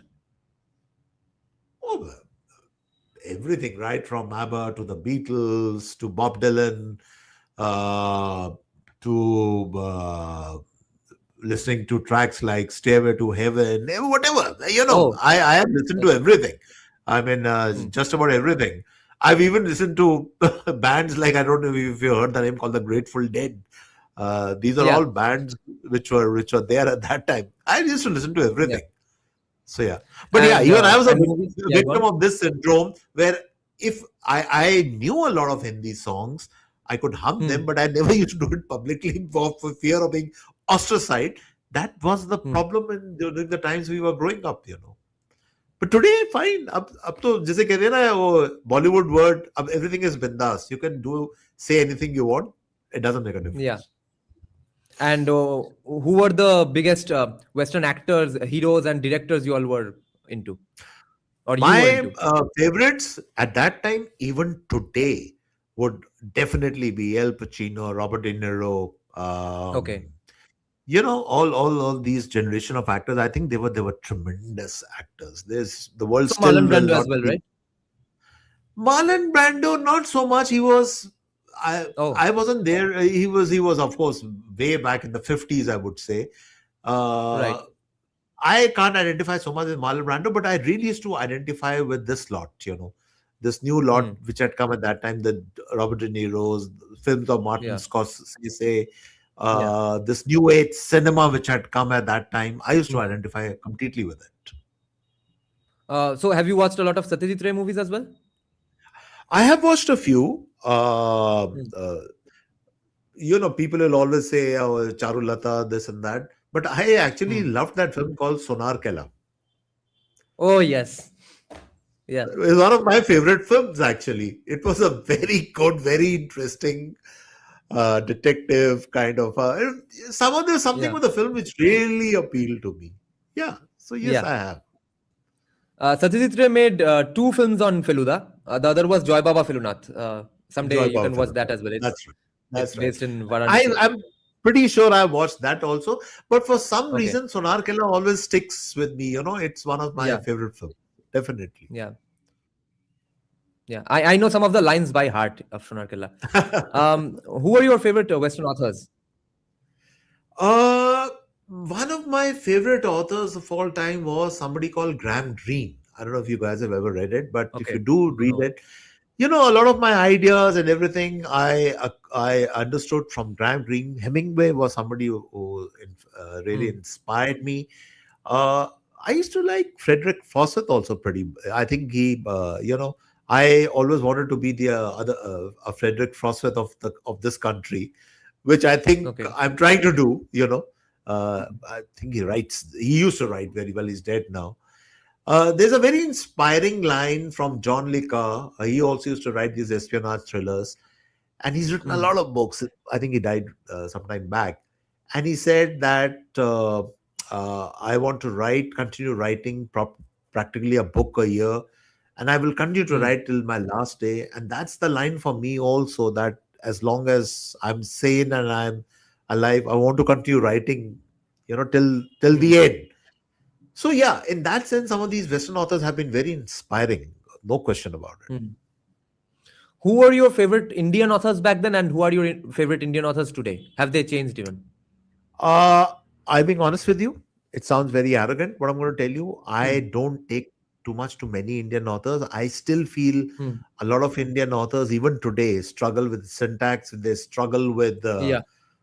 proper plotting and good Hmm. books, Hmm. especially in my genre. I don't think so. Yeah. Yeah. But I would still recommend if people really want to, and there I'm giving you a couple of names which not many Hmm. people would give you, but I think they were really good Indian authors. There's somebody called Manohar Hmm. Malgaonkar who used to write Okay. very, very well, and then V.S. Naipaul. V.S. Naipaul was I very, see. very good at it. Yeah. So Hmm. these are practically two of my favorite authors, Indian authors. Okay. Sir, since you mentioned writing till the end of time, Stephen King has a voluminous production, of course. So, do you write like him, that no matter what happens, I'll write 6 pages a day? No. I don't. I don't have that kind of discipline.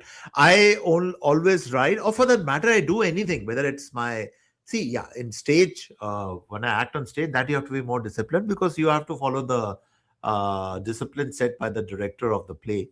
That's a different thing. But my podcast, my writing, I only do it when I really feel like doing it. I mean, I can start, for instance, at 10 o'clock in the night. I can go up to 2 o'clock in the night. I can do that.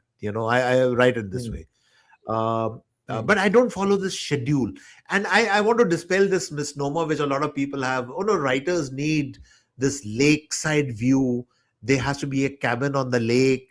They have to see these beautiful mountains before they start writing. That's all rubbish. Right. You can write anywhere. You can write in your room. You can write on your bed. You can write anywhere. Just take your laptop and start putting pen to paper, as they say. But really, I'm not disciplined in that sense. But I write when I really feel the urge to write. Yeah. But I think having said that, I have to say Yeah. I have never in my life faced what is called a writer's block. I don't know why I was people about to keep ask you. complaining about a writer's block. I've never faced it. When I write, it just comes to me. Sir, I have heard from, I don't know if you've heard of a person called Jordan Peterson and Dan Brown as well. Jordan Peterson is a psychologist and now a motivational speaker and political commentator as well. And Dan Brown of Da Vinci Code. Both of them have said pretty much the same thing on writer's block, that if you're facing a writer's block, it means you are expecting too much out of yourself at that moment. So you're discarding a lot of things which you can actually write and build upon later. Why don't you just write that down and build upon it the next day? Exactly. A lot of youngsters, when they talk to me and they says, give us tips and all that, I said, listen, follow your passion and put pen to paper. Don't think too much about it. You can always edit it later. You can always refurbish it. You can add whatever you want to or subtract whatever you want. But don't wait. Right. Put pen to paper. Just do it. You know the Nike line? Just do it. Yeah. Yeah, because people from no other profession face a block. I mean, there's no truck driver's block or the doctor's block. There's only writer's block because I think creative people are that complaining in their personality. What happens with a lot of people is that they are weighed down by expectations, partly their own expectations, unreal expectations, or they're weighed down by expectation of somebody who's near them. And that's why they start facing these kind of these are all psychological problems. I'm saying whether you write well or good or bad or whatever, just write. Don't wait. Write. Yeah. Have you read any Stephen King ever? Yes, I have. I have read a few Stephen King. I actually have seen a lot of his films and the movies. series. See, he's very engaging. But then the problem with Stephen King is it also becomes, in a certain sense, very predictable. You know the horror element where it's going to come and everything. But yeah, I agree that he can be a compulsive read. When you feel like then you can just go through it. You can zip through a Stephen King novel and you won't feel bored. Okay, I was about to ask that. Do you think they are pointlessly long or not? Pointlessly long or not? They are pointlessly too big. It's okay. See, there's something about Stephen King which you should know. I'm talking of his initial novels. Stephen King used to write about small time America. Okay, the small towns. That's what I like most about his books. He writes an America that you don't see anywhere else. You don't see. That's not the glamorous Los Angeles or New York or whatever. That's small time America. So the horror is obviously set in the communities and all that, but it gives you a very interesting and even a realistic viewpoint of what happens in small towns in America, which is fascinating. That I think is the real strength of Stephen King. So Stephen King is going on writing books almost every day. On the other hand, the author of Game of Thrones is stuck with his next sequel. He is not being able to manage it because he also believes that I'll write when my mood strikes. Yeah. Okay. Now, I have been meaning to ask this for a long time as well. What do you think is the future of Indian fiction writing? Because I agree with you 100% that it's pretty bad. The Indian, especially in English. Bengali, to I know there has been awesome stuff forever, and I don't know about the other Indian languages, but English is in a pretty bad spot. It has forever been in a pretty bad spot. Do you see it improving drastically in the near future? Yeah, as I said, I'll appear as very arrogant or very, presumptuous and all that, whatever word people are free to use it against me. I don't see any good writers in Indian fiction English. And that's the reason why even today people will pick up a Jeffrey Archer or a David Baldacci, or they will pick up the old timers, Alistair MacLean, Yeah. Desmond Bailey, because they don't find. See, there are three big problems in people who are writing in English and Indian fiction. Number one is I feel the syntax, the sentence construction is pretty poor. Yes. Yes. It's not readable, if you ask me. That's the first one. The plotting Absolutely. also is very, very vague. Absolutely. And this presumptuousness is always there. Absolutely. And this entire emphasis on mythology or either romance, Yeah. it gets too much. I don't find contemporary Indian plots at all. And now I've stopped bothering to even try and read any author. I don't. I'm being honest. So if something is good is also coming along, I don't know, because I haven't read any Indian author for quite some time. But yeah, I'm just telling you my honest point of view.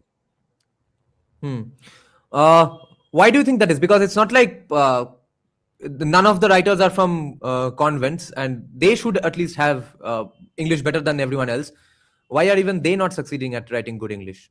Because even today, it is like glamorous, I'm using the word in quotes, to write in English fiction. It seems like a glamorous proposition. I have written a book in English and fiction, and wow, great. But, and then everybody wants to cash in on some current trend or the other. There were some years back, there were these Chetan Bhagat kind of books. Then mythology started. Then everybody was writing mythology. Then romance started. Everybody was writing romance. It's quite stupid, actually, if you ask me. My point is, I can't give you one big definitive reason why they want to still continue write. But yeah, if it appeals to them, by all means, go ahead and do that. I personally, I don't really buy into all this. I wouldn't spend my time buying any of these books, to be honest. Oh yes, I have completely given up on them as well. But sir, I don't know if you agree with me on this, but non-fiction writing by Indian English authors has been forever absolutely world-class and fantastic. Ever since the time of our independence writers, independence freedom fighters, to this day, Shashi Tharoor, even Sanjeev Sanyal, Lord Vikram Sampath, J. Sai Deepak. How is that forever always been awesome, and fiction writing has been horrible? What's this gap? Because of the very nature of the genre, non-fiction means you have to be an expert on something or the other. So you have to be proficient in some particular stream or not. Either you're an economist, let's say, or you're even a philosopher or a thinker, or you're talking of the economy, or you're talking of strategy, geostrategic things. So yeah, a lot of these people are, and that's why the conviction is there. The research is there. Yeah, that's the other important point. In fiction also, they don't bother to research well. That's the other big problem. Yes. But in non-fiction, people research very well. If let's say you're writing on past, let's say, conflicts like the India-China conflict, or so there are a lot of people who have done excellent research, and that is why non-fiction is definitely more authentic. It is definitely more appealing, and it is definitely more, has credibility as compared to fiction in India. From our independence days, or pre-independence days, even pro-Pakistan activists and ideologues and lawyers like Syed Amir Ali, Nawab Salimullah, or even on the right-wing side, Savarkar, all of them write English so well. That stuff should be taught in our English literature classes, I think. Have you read some of those guys? Syed Amir Ali especially, and Savarkar especially. Mind-bogglingly well written. I'm sure, but no, I haven't. I honestly haven't. Okay. Yeah. Here's a question. I used to be an avid reader when I was younger, but lately it's hard to pick up a book, and audio, video has totally supplanted reading. I want to get back into reading. Any tips on how to do that? Start reading my novels and you will change your mind. Yeah. No, actually, read my current book. I strongly recommend this book, not because I am trying to, hard sell the book, but it is actually a very, Yeah. very interesting book. It's both a slice of history of the 70s. It's a Hmm. very engaging story. It's a very contemporary book. Yeah. There are a lot of young characters in the book, which you also will identify with. So yeah, sure. Hmm. Pick up this book, and then maybe you'll change your mind on a lot of things. Hmm. So with that, we end today's discussion, and we hope to have you back sometime very soon to discuss many other aspects. Today anyway, we discuss a lot of stuff. That other day, we will discuss specifically other stuff. Thank you very much for joining my podcast, sir. Thank you so much for giving me an opportunity to come on your show, and best of luck to you. And hope to be with you another time, another day, very soon. Yes. Thank you so much. Thank you, sir. Thank you, sir. Good night, sir. Good night, guys. Good night. Good night. Good night. যদি সবাই ফিরে যায় ওরে ওরে ও ভাগা সবাই ফিরে যায় যদি গহন পথে যাওয়ার কালে কেউ ফিরে না যায় তবে পথের কাটা তুই রক্ত মাখা চরণ তলে একলা দলরে তুই রক্ত মাখা চরণ তলে একলা দলরে যদি তোর ডাক শুনে কেউ না আসে তবে একলা চলো রে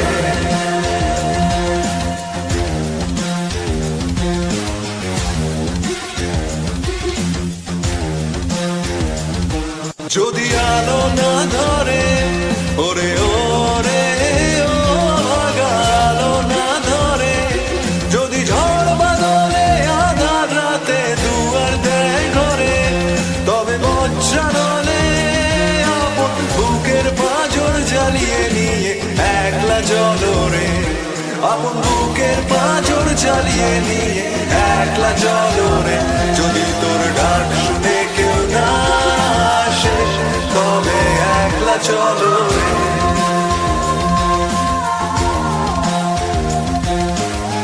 একলা চলো একলা চলো একলা চলো একলা চলো